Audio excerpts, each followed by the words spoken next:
Alright, I think I've got everything set, and as Professor Geek always says, welcome to my channel. Let's see, today we're going to be taking a look at Guardians of Erloth, The Last Leopard King by Chael Roberts, and I think it's funny over here, I saw that it says Roberts Best. Hopefully it is, and I think it is. So Best is actually the artist, obviously. This book came, of course, crowdfunded, and it was quite enjoyable. Just a beginning, it's actually he uses the framing device to make his story.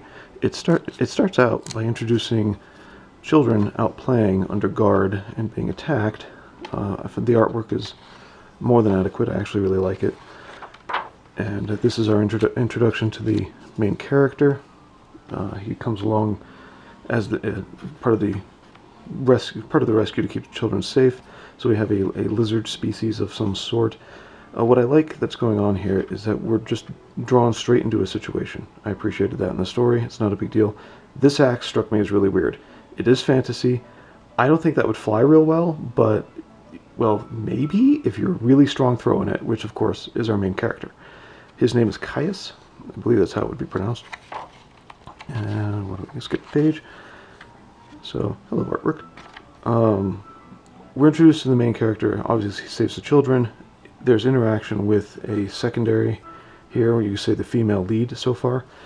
Their interaction describes, or makes it obvious that there's some history going on here between the two of them, whatever that history may be. And jump ahead a little. Oh, I skipped a page. What ultimately happens is this is a framing device that introduces some characters, and these two children have been rescued. Now Caius is going to bring them a bedtime story. Please.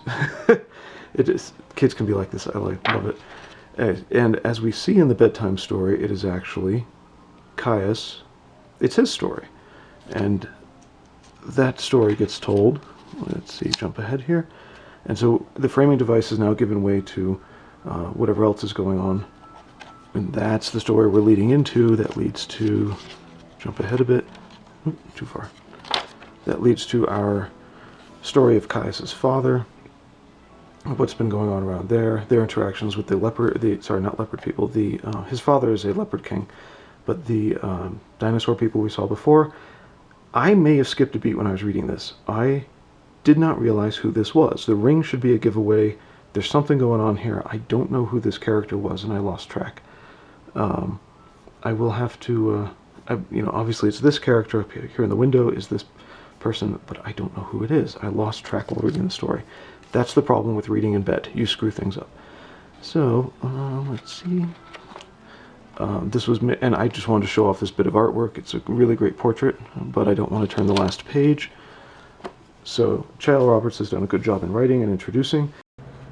Alright, so there's an extra bit I wanted to bring out about this book that I forgot earlier when I first recorded about it. I know I'm re-showing you a page that had to do with, we find that there's some history between the characters here, and what the deal is sorry I can't get a better light. If I turn on a different light, there'd be too much glare. But what the deal is the dialogue here. The dialogue here is really, really good in terms of, if you've ever looked up James Hudnall's, rest in peace, his YouTube channel, he talks about how to write in different ways, and one of the things I have caught from him is about dialogue, is that it's really not natural conversation. It serves a purpose, and it's done very well in even thought balloons. I really appreciate people using thought balloons instead of putting thought as narration boxes. This is good. So, but back to dialogue in Hudnall. This dialogue in this book, which is not by Hudnall, it shows who the characters are. It brings out who they are instead of expositionally telling you everything. Such as here, there's kind of a diss, which tells you something about their history. They were just talking prior to that, and there we go. So he don't need her anyway. This book is well written for dialogue because it doesn't beat you over the head with exposition. It demonstrates who the characters are. It lets you get to know them. And it's used to hint at other things in the story. As I've already said, there's history going on here before the framing device turns and the story moves on. So, also, I mentioned this is Caius. I wonder, Caius, right? Yeah. I wonder if Is it the same Caius? We'll find out. I assume it is, but we'll find out. All right. There is a bit of the hero's journey in here. I think it may be unintentional. I don't want to read his mind because I can't. But you get what is the normal world, and then the events that bring about setting the hero on his adventure. And so we're going to see that. And issue 2 is coming out soon. I believe it's on Indiegogo at this time, or it should be. This is issue 1.